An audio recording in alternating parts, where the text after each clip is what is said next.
Hei guys, malam ini kita meninggalkan kasur empuk untuk menjalani hari yang tidak menyenangkan, menjadi prajurit penjaga di kota Troy.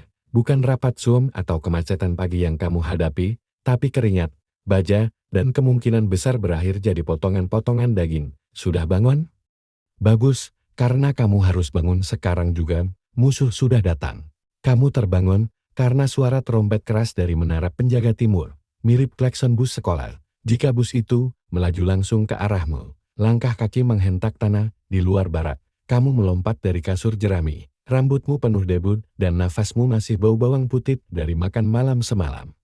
Tidak ada kopi, tidak ada air hangat, hanya satu teriakan langsung di telinga, bangun. Cepat bangun. Tidak butuh pengingat kedua. Kamu tahu suara itu berarti apa? Tanda bahwa tentara Yunani sedang mendekat. Itu tidak selalu berarti mereka menyerang, tapi cukup untuk membuat semua orang panik seperti memang benar begitu. Kamu tergopoh-gopoh mencari senjata. Hampir terpeleset karena menginjak mangkuk kayu yang entah milik siapa dalam cahaya fajar yang suram. Kamu meraba-raba mengambil tunik linen. Zirah perunggu itu dingin, berdebol, dan kaku seperti batu. Kamu mencoba memakainya dengan satu tangan memegang celana dan satu tangan menarik tali, rasanya seperti mencoba memakai koper kosong di tubuhmu. Baru selesai memasang sabuk, seorang rekanmu berlari sambil berteriak, mereka sudah berbaris di bukit, sudah hampir turun. Kamu sempat ingin bertanya mereka siapa. Tapi lalu kamu melihat ke arah yang dia tunjuk dan mendapati barisan tombak berkilau, berdiri seperti hutan bambu perak. Kamu tegang, tapi jujur saja, kamu sudah terlalu sering lihat ini. Kota Troy sudah dikepung selama 10 tahun ya, 10, semua gara-gara wanita bernama Helen. Pertengkaran kerajaan, dan sejumlah duel yang tidak masuk akal. Tapi apapun alasannya, hasilnya adalah, kamu menghabiskan masa muda dengan menggenggam tombak dan rasa takut. Fakta menarik, dinding Troy lebih tinggi dari banyak kuil Yunani. Para arsitek kuno benar-benar tahu cara membangun pertahanan, tapi itu kalau kamu berdiri di atasnya. Kalau kamu seperti kamu sekarang, yang dikirim keluar tembok untuk mengamati situasi, selamat bersiap panik. Langkah kaki di sampingmu bikin kamu menoleh. Seorang prajurit muda yang belum tumbuh kumis sedang gemetar mengikat sandal. Kamu menunduk dan sadar belum pakai sandal sempurna. Kamu buru-buru masuk untuk mengambilnya, dan saat keluar, seseorang secara tidak sengaja menyiram air ke wajahmu. Kamu bersumpah itu air bau kambing. Saat kamu sampai di lapangan, sinar matahari mulai menyorot tanah berdebu. Pemandangannya campuran antara kacau dan menyedihkan. Ada yang salah pakai sepatu, ada yang membawa perisai orang lain. Seorang tentara mengenakan baju zirah terbalik dan berlari-lari seperti kura-kura terguling. Namun di balik kekonyolan itu, ada satu perasaan yang tidak bisa kamu abaikan, ketakutan. Bukan takut mati, kamu sudah memikirkan itu sejak lama, tapi takut suatu hari tembok benar-benar jebol dan semuanya hancur hanya dalam satu pagi. Seperti pagi ini, sejarawan masih berdebat, apakah pengepungan Troy benar-benar terjadi, atau hanya mitos yang dilebih-lebihkan oleh puisi Homer. Tetapi bagi kamu yang sedang memeluk tombak berkarat ini, sangat nyata. Ini adalah bau kenyataan, bau keringat, tanah, dan ketakutan. Kamu masih berjalan tertatih di halaman saat trompet lain terdengar, kali ini memanggil semua orang ke gudang senjata, masih dengan baju zirah yang belum rapi dan tali yang belum diikat. Kamu berlari ke sana bersama arus orang seperti semut dari sarang terbakar. Seorang tentara tua, rambutnya basah oleh keringat, melemparkan perlengkapan seperti tukang sayur di pasar. Pakai ini, cepat, teriaknya. Suaranya serak seperti habis makan abu. Saat giliranmu, dia menatapmu dari atas ke bawah, lalu melemparkan helm penyok ke tanganmu. Masih lebih baik daripada tidak ada, gumamnya. Suasananya tegang tapi tak ada yang benar-benar berlari cepat. Kamu paham, datang terlalu cepat berarti diberi tugas tambahan. Itu hukum tidak tertulis prajurit kuno. Sebelum berangkat, seorang komandan tua memberi instruksi, tidak menyebut Yunani, tidak bicara strategi, hanya satu peringatan, siapa yang meninggalkan alatnya akan puasa malam ini. Kamu menyelipkan belati ke sepatu, aman, di depan gudang senjata, antrean tak teratur mulai terbentuk.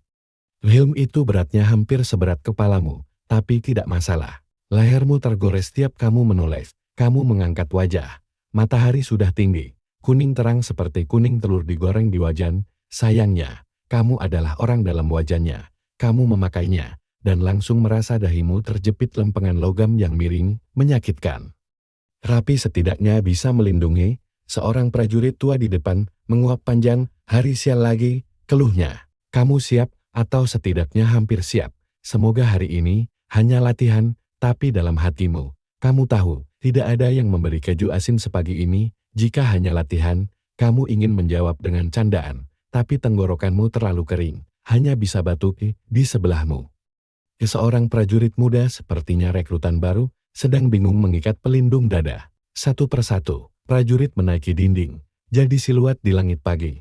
Kamu membantunya menarik tali. Kalian saling menatap sebentar. Tak ada kata-kata. Kamu berpikir, kalau kita mati hari ini, setidaknya kita sempat bantu mengikat baju perang. Sarapan dibagikan setelah itu, sepotong keju kambing yang asin sekali, sepotong roti jelai yang keras seperti batu, dan sedikit anggur di mangkuk kayu. Kamu mengunyah dengan enggan, mencoba, agar remahannya tidak masuk ke dalam baju zirah. Rekan mudamu menelan seperti belum pernah makan sebelumnya. Pertama kali jaga di atas tembok ya? Tanyamu, dia mengangguk. Wajahnya tegang. Yang penting jangan angkat kepala terlalu tinggi. Katamu, bukan karena panah, karena matahari. Bisa gosong. Kamu tahu pasti, matahari Anatolia bisa membakar kulit dalam beberapa jam. Orang Yunani terbiasa. Tapi prajurit dari pegunungan Troy sering jadi korban pertama. Dinding tinggi tidak selalu berarti naungan. Berdiri di atas tembok terlalu lama tanpa helm. Selamat tinggal. Kamu keluar dari gudang. Sekarang tubuhmu tertutup logam dari kepala sampai kaki. Setiap langkahmu berbunyi seperti panci diketuk. Semua prajurit dibagi kelompok untuk tugas pagi. Fakta menarik.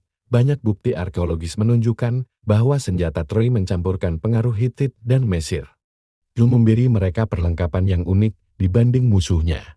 Kamu berjalan perlahan, peluh mulai menetes, bukan karena takut, tapi karena baju besi ini seperti oval. Saat sampai ke dasar tembok, kamu melihat tangga batu yang mengarah ke atas. Kamu menapaki tangga, pelan dan berat. Langkah kakimu seperti genderang dari dalam bumi di belakangmu. Suara zirah berdenting terus-menerus. Tidak ada sorakan, tidak ada musik perang, hanya bau keringat, bunyi baja, dan rasa cemas naik seiring cahaya pagi.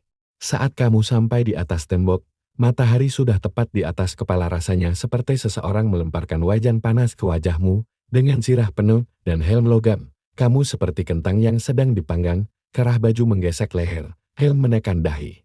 Dan punggungmu basah kuyup dari keringat. Wajahnya selalu merah, matanya gelap seperti kurang tidur sebulan, dan suaranya seperti gonggongan serak. Dan wajah bodoh kalian akan jadi sinyal makan siang bagi mereka. Tapi meski menyebalkan, dia tahu bagaimana caranya membuat orang takut akan kematian lalu. Dari belakangmu terdengar suara yang paling kamu benci, teriakan sang kapten.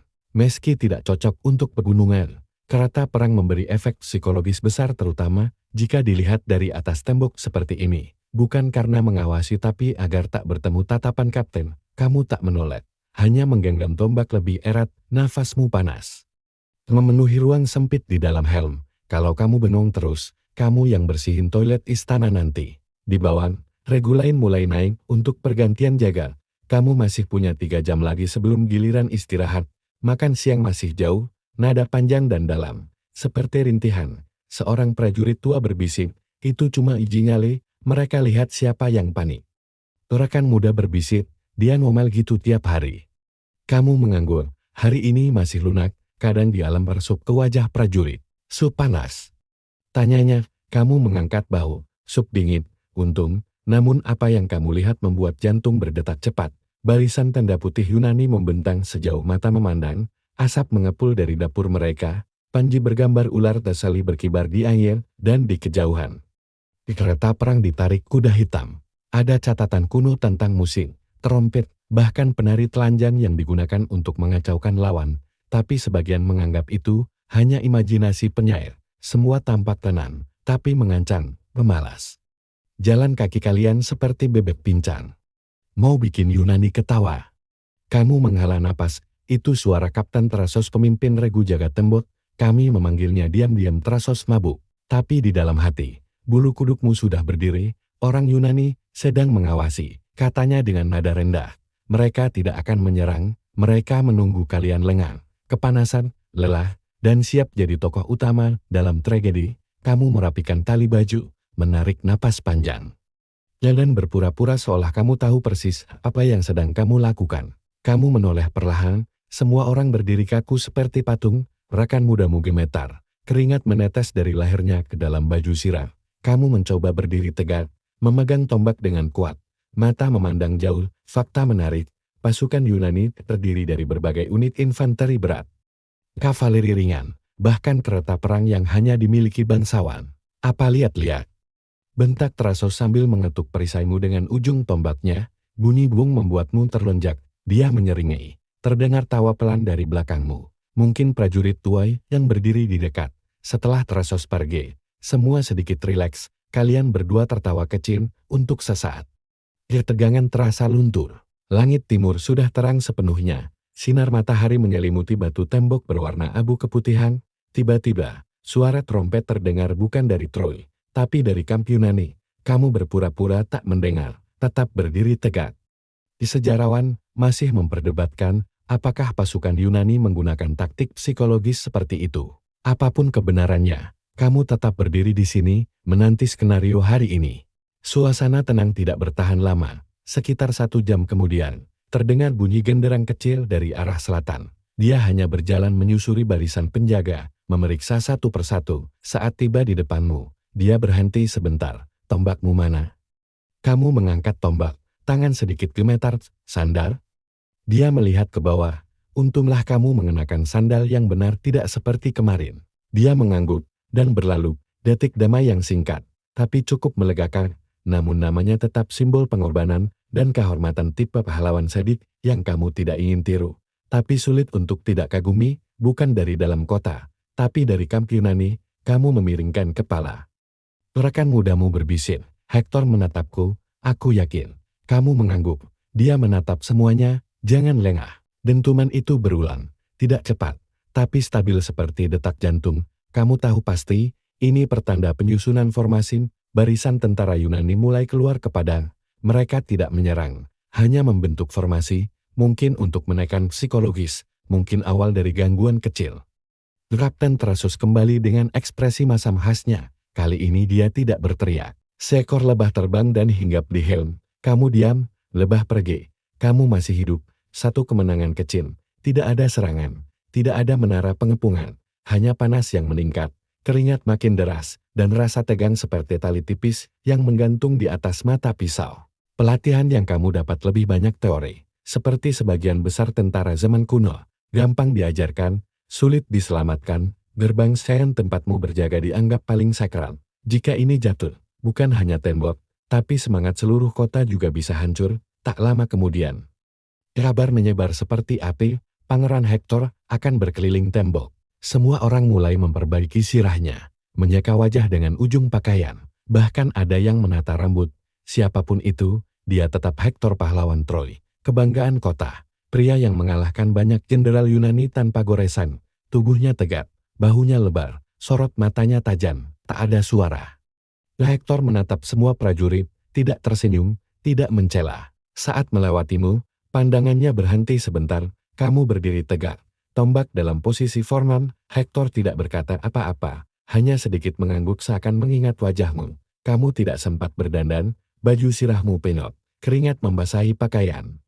Dan wajahmu kotor, kamu baru saja menggosok kening dengan tangan berdebu. Terlambat untuk tampil keren. Pasukan pengawal tiba lebih dulu, lalu Hector menunggang kuda putih. Fakta menarik. Banyak akademisi modern percaya Hector dalam kisah Homer kemungkinan telah dilebih-lebihkan secara puisi. Setelah Hector pergi, Kapten Terasos kembali, kali ini dengan nada sedikit lebih ramah. Mungkin efek ketularan aura pemimpin sejati. Berdiri tegak seperti tadi saja sudah cukup, katanya, lalu ia pergi, seolah malu. Jika terlihat ramah, momen singkat itu membuatmu merasa seolah tugasmu penting meski hanya berdiri di bawah matahari. Di kejauhan, kamu melihat gerakan. Tugasmu bukan menyerang kamu penjaga tembok, tapi di kepalamu. Kamu menghitung. Kalau mereka menyerang dari gerbang utara, berapa lama aku harus lari? Kalau dari timur? Fakta sejarah menarik. Kota Troy memiliki beberapa gerbang yang masing-masing dilindungi oleh dewa berbeda. Saat matahari naik lebih tinggi, suara genderang Yunani berhenti. Kamu menghembuskan napas pelan bukan karena lega, tapi karena suhu dalam sirahmu makin tak tertahankan. Setelah inspeksi Hector, semuanya kembali ke rutinitas, berdiri diam, giliran jaga, lap keringat, dan menunggu. Tapi menunggu apa tak ada yang tahu pasti. Musuh tidak menyerang, mereka hanya hadir, dan kadang, kehadiran saja sudah cukup mengintimidasi. Tangga batu sempit membuat lututmu berderit setiap langkah di atas. Pasukan jaga sebelumnya sudah menunggu, wajah mereka kusut. Ada yang hidungnya merah terbakar, ada yang garuk kepala terus-menerus mungkin kutuk. Kamu sadar kamu sendiri belum mandi 2 hari, dan jelas bukan peralatan dapur. Kamu mengernyit, nalurimu mulai menjerit pelan, kamu dipindahkan ke menara barat titik tertinggi sekaligus terpanas. Jaga di sini rasanya kayak berdiri dalam tungtu, gumam salah satu prajurit saat lewat. Kamu nyengir miris, lalu melangkah ke pos jagamu, platform batu kecil, atapnya hanya kain guni usang. Menghadap langsung ke padang terbuka, satu orang mengenakan helm aneh seperti panci di balik. Kamu tak tahan tertawa, tapi cepat diam. Siapa tahu panci itu punya panah di dalamnya. Di bawah sana, kamp Yunani tampak tenang, tapi kamu melihat sesuatu yang berbeda. Sekelompok orang membawa benda besar seperti peti kayu, bukan menara pengepungan, bukan tangga. Rekanmu berseru, waktunya makan. Ada daging nggak ya? Kamu tertawa, daging ditulis, sekarang? Mimpi aja masih kering. Seorang prajurit di sampingmu juga memperhatikan, dia mengeluarkan teleskop kecil barang mewah yang jarang dimiliki. Kamu duduk dekat bak air kosong, makan sambil dengar rekan-rekanmu ngobrol soal nikah setelah perang. Ada yang mau buka kedai anggur, ada yang mau dagang garam, kamu diam saja. Kamu cuma berpikir tentang kakimu semoga tidak melepuh. Kamu berpikir, kalau selamat hari ini, sirah ini akan kamu lempar ke sungai Scamander. Biar dipakai ikan, mereka membangun sesuatu, bisiknya, seperti ketapel kecil. Orang Mecenai pakai zirat dari kulit dan kuningan, Ionia lebih suka kain ringan dan panan. Beberapa catatan bahkan menyebut helm berbentuk panci. Tidak jelas apakah nyata atau hanya lelucon sejarah. Dia menatapmu, lalu berbisik pada pendampingnya, orang itu, auranya tipis. Kamu hampir tersedak zaitun, orang itu siapa kamu? Atau orang di sampingmu? Tapi tidak ada yang bertanya, kamu hanya menelan, menarik napas, dan berharap orang itu adalah orang lain. Semuanya sunyi, tapi ancaman terasa di tulang. Kamu tertawa kecil, ketapel kecil? Mereka mau lempar batu ke burung pipit.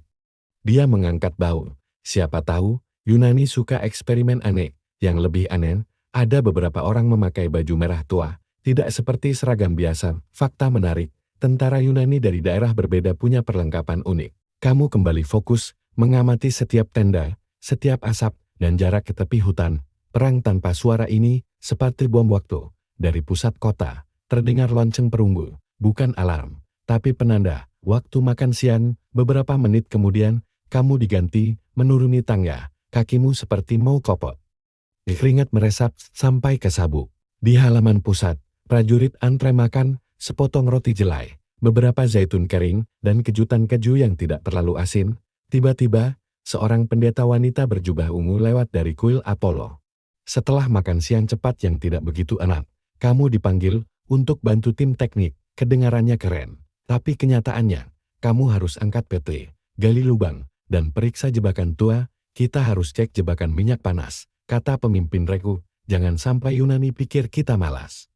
Lenganmu kecil, naiklah. Kamu dan kelompokmu menuju bagian utara tembok, tempat saluran minyak dipasang di atas gerbang kecil. Dalam teori, jika musuh mencoba menerobos, tinggal tarik tali minyak panas, akan mengguyur mereka. Dalam teori, ya, angin bertiup kencang, rangka bergetar, kamu menyelipkan tangan ke saluran.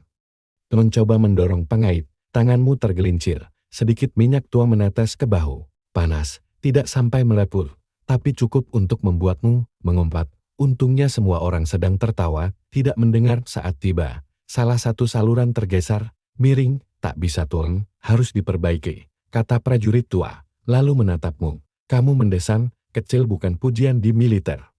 Itu berarti, kamu yang disuruh ngerjain, yang berisiko. Kamu memanjat rangka kayu, berpegangan pada tali yang sudah haus. Kamu dapat ember adonan, yang baunya seperti udang busuk. Kalau baunya enak, orang Yunani bakal manjat buat cium. Dengan spatula besi, kamu oleskan ke celan, setiap kali angin bertiup, baunya menusuk. Lepuk tangan terdengar dari bawah. Seseorang berteriak, pahlawan Troy.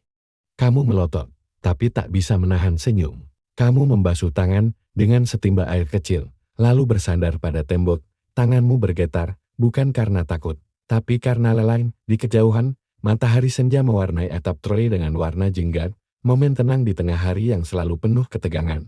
Siapa yang punya ide ini? Tanyamu, Kapten Trasos, jawab seseorang. Katanya, lebah punya sayap, kita punya tali. Kamu berhasil membetulkan saluran, bunyi klik menandakan posisi kembali benar. Meski tidak umum, ide-ide seperti ini bisa bikin lawan bingung, atau setidaknya gatal. Setelah cukup dalam, kamu tutup dengan jerami kering. Bagus, kata wakil regu, kelihatan nyaman untuk jatuh. Setelah itu, kalian pindah, memeriksa jebakan lain, lubang jebakan, tali jebakan, bahkan sarang lebah yang digantung. Fakta aneh, bangsa kuno kadang pakai hewan sebagai senjata. Orang Romawi pernah lempar sarang lebah ke bintang musuh, atau pakai asap buat ganggu kuda. Tugasmu selanjutnya, gali ulang jebakan yang sudah tertutup. Kamu ambil tangkul kecil, mulai menggali tanah kering keras. Setiap kena batu, kamu mengumpat pelan. Kamu duduk punggung sakit, bahu pegal, tangan nyeri, tapi mungkin ini lebih baik daripada bertarung langsung. Beberapa menit kemudian, kamu bantu periksa dinding retak. Tidak parah, tapi harus diplester ulang. Inilah bau kemenangan, kata prajurit tua. Kamu tertawa. Kalau mereka benar-benar manjat. Kita lempar lebah, menjelang sore, pekerjaan selesai.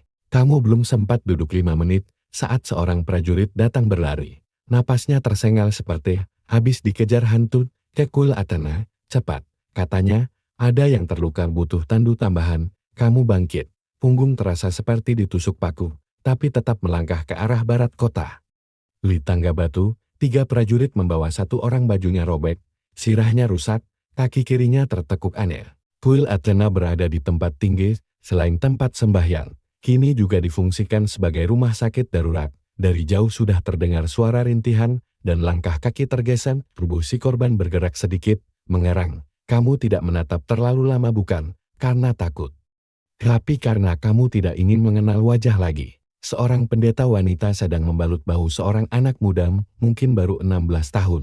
Wajahnya masih penuh jerawat. Dia menggigit bibir, tidak menangis, tapi tangannya mencengkeram jubah. Sampai uratnya muncul, kamu berpaling. Dulu kamu takut jatuh saat baru jadi prajurit, sekarang jatuh hanyalah hal biasa. Dia hanya menutup luka dan memberi isyarat untuk mundur. Di halaman, sekelompok prajurit duduk mendengar pendeta wanita bercerita. Kalau Athena masih di sini, mungkin kita nggak perlu jaga tembok. Kamu menggeleng. Kalau beliau benar di sini, beliau sudah beresin semuanya. Kita tetap jaga tembok, bro. Dahulu Dewi Athena turun ke sini dengan helm perangnya. Istirahatnya cukup. Sekarang waktunya balik ke tembok. Seorang kurir datang. Keringatnya menetes deras. Teriak, kabar baru. Kamp Yunani pindah ke dekat sungai. Saat malam, batu pun retak. Suaranya tenang, membuat udara terasa sakral. Dalam perang, makin sedikit kamu kenal, makin ringan beban hati. Tanpa banyak bicara, kalian berjalan bersama. Punggung masih sakit, kaki masih gemetar, tapi pikiran sudah siaga untuk sore yang panjang. Seorang tabib mendekat, tanpa tanya nama atau asal, hanya melihat luka dan menggeleng. Bukan patah, tapi ligamen sobek. Tak bisa jalan selama beberapa minggu. Tanpa menjelaskan lebih lanjut, dia langsung pergi. Tapi efektivitasnya masih diperdebatkan. Ada yang bilang ampuh. Ada yang bilang cuma efek placebo dengan bau lumpur. Begitu tiba, bau pertama yang menghantam hidungmu adalah campuran darah kering dan dupa. Aroma aneh, menusuk tapi sunyi. Perutmu bergolak. Tergelincir waktu periksa jebakan, kata salah satu. Belum sempat ketemu Yunani, udah nyaris putus kaki. Kamu dan rekan mudamu segera bantu memegang tandu. Di dalam kuil, suasana tidak ramai, tapi tidak tenang. Kamu bantu menaikkan korban ke tempat tidur batu. Minggir, serumun, perang gak nunggu. Tabib diam, fakta menarik.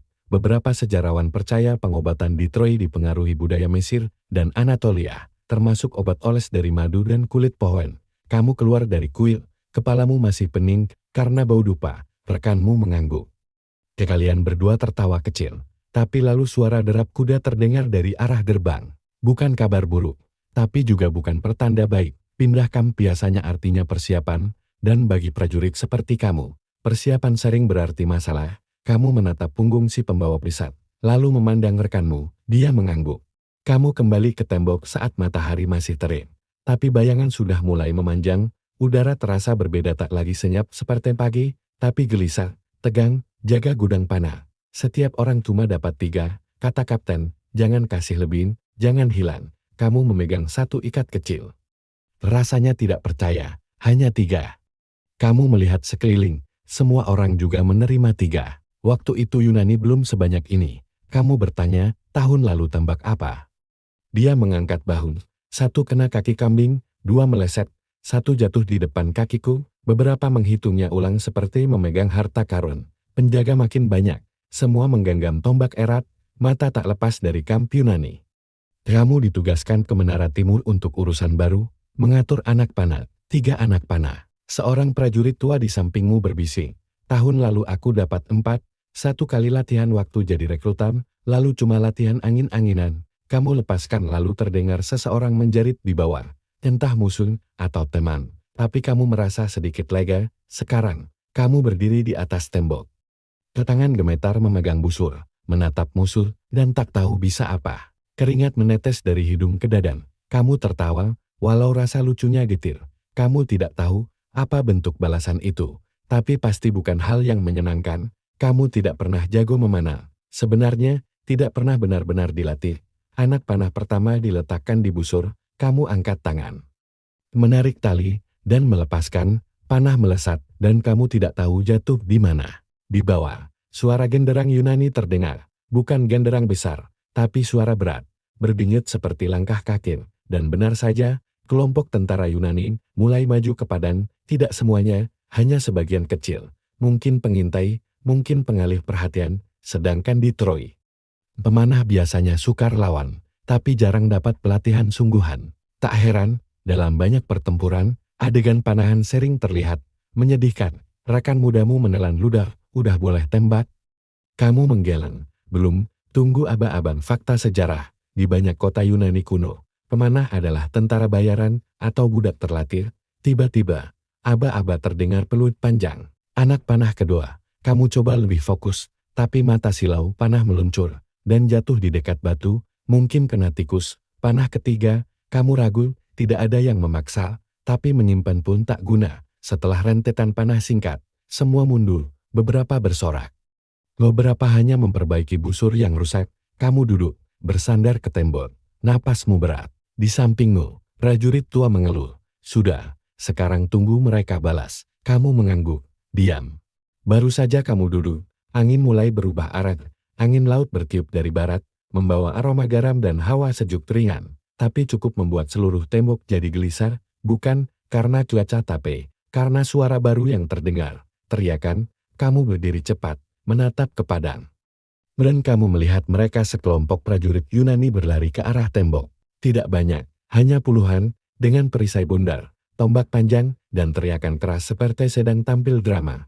Tapi suaranya berhasil, jantungmu berdetak kencang, tanganmu spontan meraih perisai, bukan serangan sungguhan. Kata prajurit tua di sampingmu, mereka hanya menguji reaksi. Kalau ternyata sungguhan? Tanyamu, ya kita harap nama kita belum masuk daftar Dewa Hades hari ini. Kamu tertawa pahit, lalu menatap medan lagi. Benar saja, para prajurit Yunani berhenti beberapa ratus langkah dari tembok, lalu mulai maki-maki. Ya, maki-maki. Tapi yang lebih menarik perhatianmu adalah satu orang berjubah merah tua, berjanggut lebat. Sepertinya kamu pernah lihat dia. Mungkin dari serangan kecil tahun lalu. Namanya Ajax.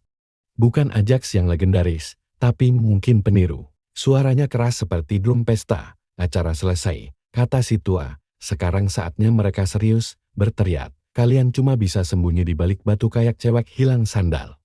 Kamu melihat ke tanganmu, masih memegang perisai. Rasa tegang masih menggantung, seperti habis minum anggur keras. Tubuhmu belum bertempur, tapi pikiranmu seperti habis dihajar 3 ronde. Untuk hiburan, sekaligus melemahkan semangat lawan, beberapa sejarawan percaya, ada buku saku makian perang yang diwariskan turun-temurun, tak resmi, tapi terbukti ampuh. Kamu berdiri, entah akan menembak atau tidak, entah nanti pura-pura atau sungguhan, tapi kamu tahu pasti, capeknya tetap sama. Salah satu dari mereka, tidak jelas dari pasukan mana, menangkup mulutnya, dan berteriak sesuatu yang membuat prajurit muda di sampingmu langsung memerah. Dia bilang, "Aku anak kambing kawin kura-kura, kamu mengangkat alis kura-kura." Suara mereka tidak jelas, tapi nadanya sangat terasa. "Dia, itu katanya," sahutnya kesal. Prajurit lain maju. Ada yang teriak balik, ada yang pura-pura membidik panah. Seorang prajurit dekatmu, bahkan menggunakan cermin kecil untuk memantulkan sinar ke wajah musuh. Trik iseng. Tapi beberapa Yunani menutupi mata mereka. "Kamu tertawa." Kata-kata mereka kreatif, fakta menarik. Dalam perang pengepungan kuno, kemakian dan hinaan adalah strategi umum. Prajurit Troy mulai membalas. Setelah beberapa menit, para Yunani mundur, tidak menyerang, tidak memanjat. Mereka lenyap di balik pepohonan. Kamu tidak menjawab. Tiba-tiba, suara dari belakang. "Cek panel, cek tali busur, siapkan gelombang kedua." Genderang berhenting. Tidak ada lagi teriakan, tidak ada makian, tidak ada sinar pantulan dari cermin kecil, hanya angin. Kamu berdiri bersandar di tembok, perisai masih di tangan, matamu menyapu badan di depan. Tak ada gerakan, tak ada bendera berkibar, tak ada bayangan manusia. Rasa tidak enak di dadamu, semakin kuat hening seperti ini, hampir selalu berarti bahaya. Lalu, seolah serentak, debu mulai naik dari sisi kanan medan. Awalnya kamu pikir itu angin, tapi tidak itu. Kaki kuda, serangan cepat, hanya untuk mengingatkan Troy bahwa mereka bisa datang kapan saja. Pasukan kavaleri Yunani muncul dari balik hutan, berlari melengkung ke arah gerbang utara. Bergerak. Suara teriakan dari belakangmu. Pasukan bantu ke gerbang utara. Kamu tidak termasuk, tapi tetap menjinjit melihat kavaleri itu tidak menyerang langsung. Mereka hanya berlari lewat, melempar tombak, lalu pergi lagi. Mereka tetap berdiri dengan busur di tangan, untuk menakut-nakuti musuh. Ada yang bahkan pakai ranting sebagai pengganti panah. Peperang psikologis murah, tapi ampun. Kamu tidak tahu, apakah ada korban. Tembok terlalu tinggi. Dahi kamu memerah. Tertekan garis logan. Kamu mengelusnya pelan. Lalu mendongak. Awan mulai menebal abu-abu dan berat. Mungkin hujan, mungkin tidak. Tapi perintah tetap perintah. Kamu pura-pura memeriksa tali busur, seolah masih ada yang bisa digunakan di sebelahmu. Prajurit muda memegang kantong kosong. "Habis," bisiknya. Kamu mengangguk. "Pura-pura aja, mereka nggak tahu." Tapi kamu bisa melihat amarah di wajah Kapten Tresol saat dia berteriak, "Ambil busur." Semua pemanah siap tempur. Tapi di hatimu, kamu tahu ini belum selesai. Mereka baru mulai coba-coba. Akan tiba saatnya. Mereka datang seperti air bar. Kamu tidak punya anak panah lagi. Tapi barisan tetap penuh. Posisi tetap rapi. Dari kejauhan, pasti terlihat tangguh. Kamu melihat itu, dan tersenyum kecil. Mereka tidak tahu kamu kosong tangan. Mungkin itu yang membuatmu masih hidup. Fakta sejarah. Dalam pengepungan, kadang prajurit berpura-pura masih punya anak panah. Di atas tembok, semua mengangkat busur. Tak ada yang menembak, tak ada yang bisa. Beberapa Yunani di bawah melihat, dan langsung mengangkat perisai, lalu lari keluar jangkauan. Setelah aksi pura-pura itu, tidak ada lagi serangan. Tidak ada genderang, tidak ada kuda, tidak ada makian. Hanya menunggu dan lelah. Kamu diberi waktu istirahat, duduk di bawah kain yang tergantung di tembok. Kamu melepas helm, kulit kepalamu seperti terbakar. Prajurit tua duduk di sampingmu. "Kalau Yunani Henning, aku lebih takut," katanya. "Soalnya, kalau mereka teriak, kita tahu mereka di mana." Jawabmu, dia mengangguk. "Kalau mereka diam, berarti lagi mikir serius." Kamu menatap cakrawala. Tidak ada apa-apa, tapi belum sekarang, setidaknya, belum dalam 1 jam ke depan. Sore di Troy membawa keheningan yang aneh. Setelah semua teriakan, panah, makian, dan serangan pura-pura, kini hanya angin lembut dan bunyi logam. Saat pergantian jaga, kamu duduk di sudut tembok, mengunyah buah ara kering sambil mencoba tetap terjaga. Tapi ada sesuatu yang janggal. Bahkan tidak ada asap dapur dari kamp Yunani yang biasanya muncul saat mereka masak malam. Tapi sekarang, Henning, rekan mudamu bertanya, "Kenapa sunyi banget ya?" Dari sana, kamu melihatnya sebuah objek aneh, besar, berdiri sendiri di tengah padang, terbuat dari kayu. Bentuknya menyerupai kuda. Kamu tidak langsung menjawab. Rasa tidak nyaman menyusup lewat setiap kelahsiran. Tidak ada genderang, tidak ada suara kuda. Tiba-tiba terdengar teriakan dari arah gerbang utama. Ada benda asing di depan. Kamu dan beberapa lainnya berlari ke pos atas gerbang. "Apa itu?" tanyamu patung dewa. Tebak prajurit tua, hanya anggukan dan wajah bingung, perangkap, bisik prajurit muda. Ada pula teori bahwa kuda hanyalah metafora yang salah diterjemahkan. Seorang perwira datang, mengintip lewat teleskop, lalu mengangguk. Kuda dari kayu, besar sekali. Semua menunggu penjelasan. Tetapi tidak ada. Yang lain menyangkal. Mereka pura-pura mundur. Ini jebakan. Sinar bulan memantul di punggung si kuda kayu, membuatnya tampak seperti makhluk yang sedang tidur. Bayangan besar, diam, tapi terasa hidup. Hadiah tipuan? Atau sesuatu yang tak bisa dijelaskan? Setiap kali angin berhembus, kamu merasa kuda itu bergerak. Sekali, kamu mendengar bunyi kayu berderit, kamu menoleh tajam. Tapi tidak ada apa-apa, hanya tali bendera berkibar. Fakta sejarah, kuda kayu Troy, terkenal dalam legenda, masih diperdebatkan oleh sejarawan. Ada yang bilang itu mesin pengepung terselubung. Ada yang percaya itu simbol budaya. Tapi bagimu, yang berdiri di atas tembok, menatap makhluk kayu raksasa tak bernyawa itu adalah pertanyaan tanpa jawaban. Desas-desus menyebar cepat. Ada yang bilang, Yunani takut dewa, lalu kabur dan tinggalkan persembahan. Prajurit tua mendengus. Kalau seseorang kasih kamu patung kuda tinggi 3 orang, ada roda tapi nggak ada ucapan, pasti bukan karena dia sayang. Kamu tertawa kecil, tapi perasaanmu tetap tak enak. Kuda itu apapun itu berbaring di padang seperti menunggu, diajak masuk kota. Perintah dikeluarkan, jangan sentuh, jangan dekati, jangan buka gerbang, jangan ada yang turun. Malam tiba, penjagaan dilipat gandakan. Kamu kebagian jaga malam tepat di atas gerbang utama. Kamu menatapnya selama 1 jam penuh. Kamu mengedip, bernapas dalam, tapi jauh di dalam dirimu, ada suara lirih yang mulai bergema. Ada sesuatu yang tidak beres. Saat malam benar-benar jatuh, kamu hampir tidak bisa membedakan antara cakrawala dan bayangan kuda kayu. Semuanya tenggelam dalam abu biru senyap warna yang hanya dikenal mereka yang pernah berjaga di malam paling panjang. Kamu masih berdiri, tangan menggenggam perisai. Punggung bersandar pada batu. Mata tak lepas dari benda raksasa itu. Tak ada yang bicara, tak ada yang mengantuk, tak ada yang berani meninggalkan pos.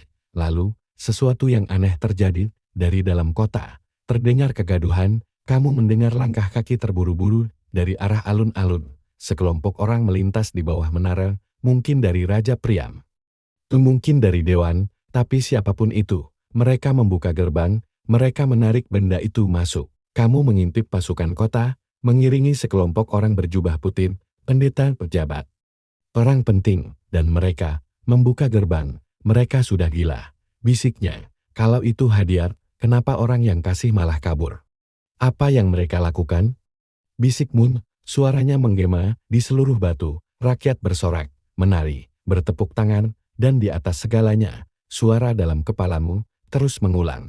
Beberapa sujud di depan patung Apollo sambil menangis, seolah perang sudah usai. Tapi kehadiran seorang mata-mata bernama Sinon, yang mengaku ditinggalkan Yunani, berhasil meyakinkan mereka. Alasannya, orang Yunani memberi persembahan untuk berdamai, seperti banyak bencana besar. Semuanya dimulai dari kebohongan yang sangat meyakinkan. Tak ada yang menjawab, tapi jelas, perintah telah berubah. Kamu membeku saat melihat kuda kayu raksasa itu ditarik dengan tali besar. Roda-roda kayunya berdicit. 4 orang mendorong dari belakang. Rombongan mengikuti sambil membawa obor dan melafalkan doa.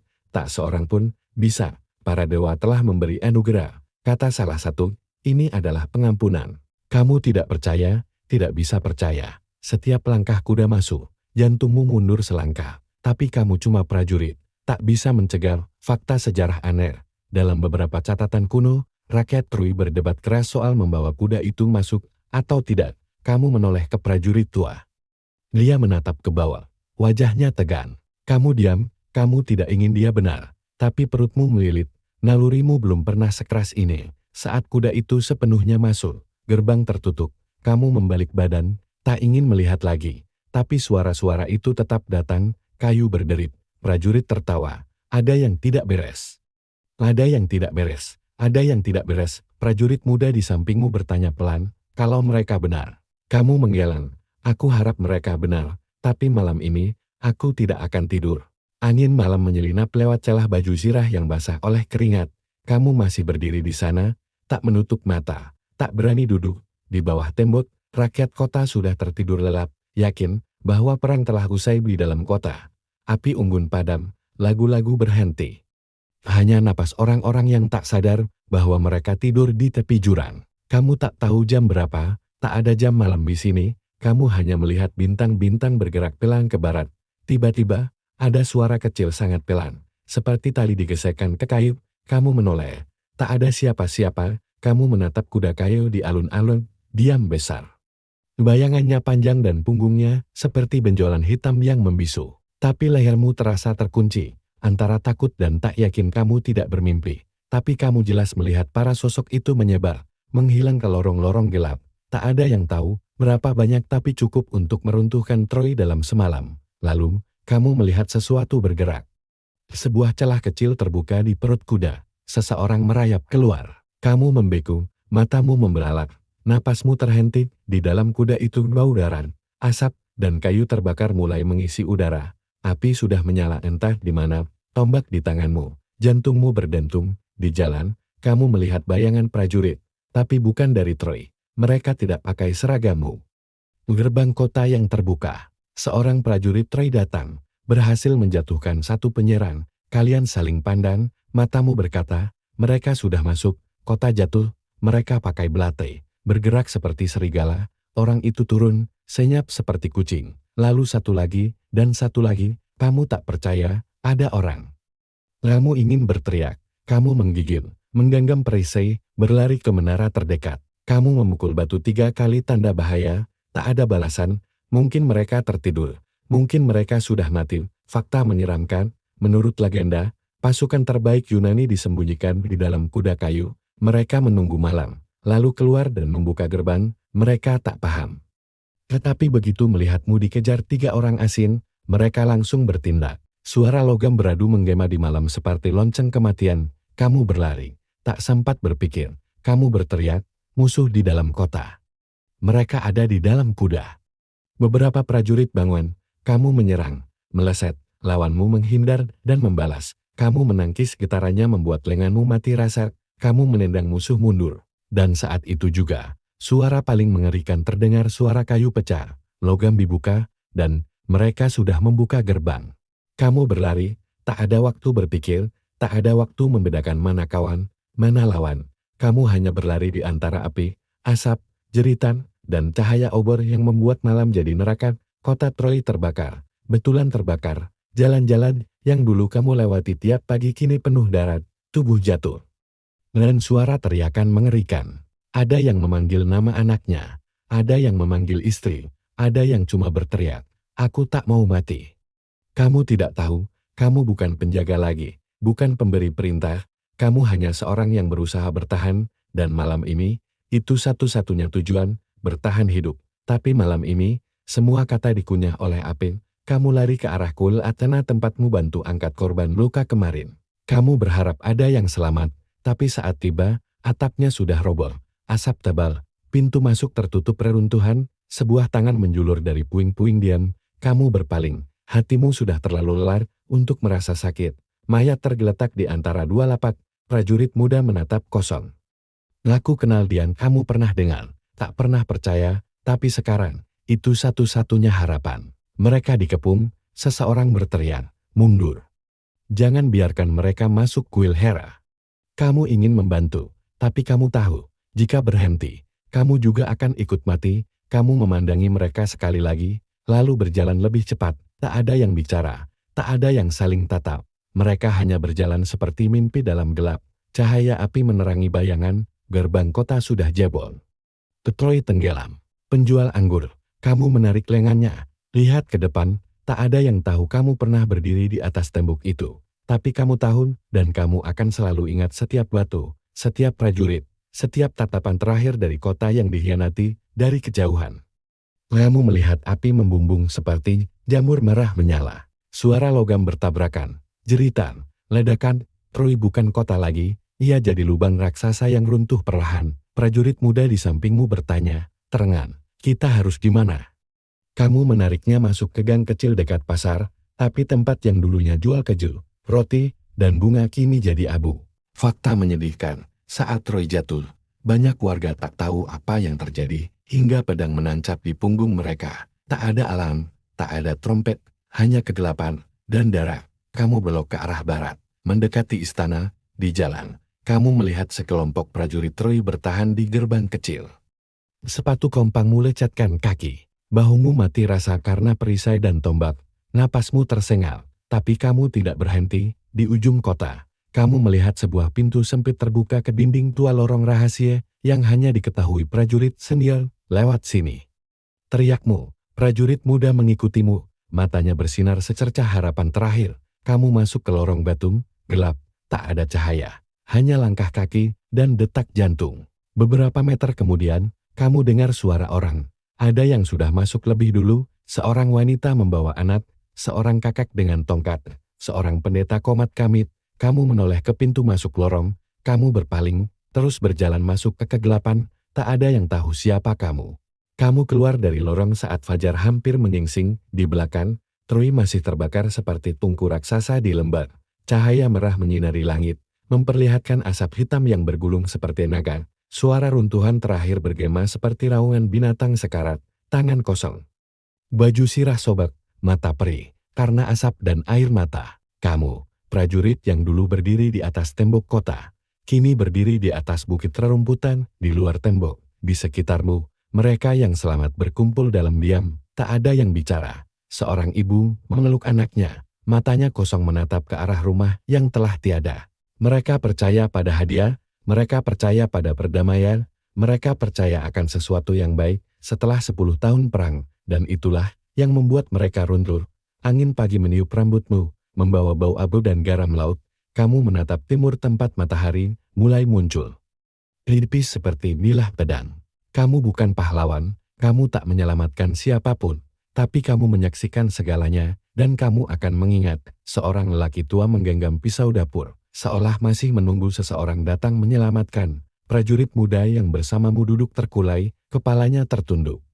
Tak mampu lagi menangis. Fakta menyakitkan, Troy jatuh bukan karena kekuatan Yunani, tapi karena keyakinan rakyatnya. Kamu duduk di samping batu, debu menempel di tangan, rumput bernoda darah. Tapi kamu masih hidup. Prajurit muda menoleh, bertanya pelan, menurutmu ada orang lain yang berhasil keluar? Kamu diam sejenak. Tapi juga ada aroma rumput baru tumbuh samar menyelinap di antara debu, seakan bumi ingin memberitahumu, hari baru tetap datang, meski kota telah hancur. Mungkin, jawabmu pelan. Semua bayangan lewat seperti mimpi tembok batu, kuda kayu, cahaya obor, suara logam, tatapan orang-orang yang gugur. Dan momen kamu masuk ke lorong gelap itu, tapi rasanya seperti seumur hidup, sebuah bisikan, bukan harapan, tapi pengakuan bahwa semuanya telah terjadi dan kamu masih bertahan. Tak ada yang bisa melupakan malam itu. Kamu duduk, merasakan tanah di tanganmu, dingin dan nyata. Tak ada yang boleh melupakan. Kini, semua suara telah lenyap. Tak ada lagi teriakan, tak ada lagi runtuhan, hanya angin yang melintasi padang, menyentuh reruntuhan tembok. Kamu menutup mata, semua telah berlalu. Tak bisa diubah, tak bisa diulang. Kamu menarik napas panjang, udara pagi dingin. Bersih, sedikit beraroma abu. Kamu membuka mata, menatap langit. Matahari belum tinggi, tapi cahayanya cukup untuk melihat tanganmu masih gemetar. Hanya satu hari dalam hidup sebagai prajurit Troy. Sekarang, kamu bisa rebahkan tubuhmu perlahan, tak perlu terburu-buru. Biarkan kelelahan menyelimuti tubuhmu seperti kabut pagi, tak perlu melawan lagi, cukup bernapas, lalu pejamkan mata, dan tidur.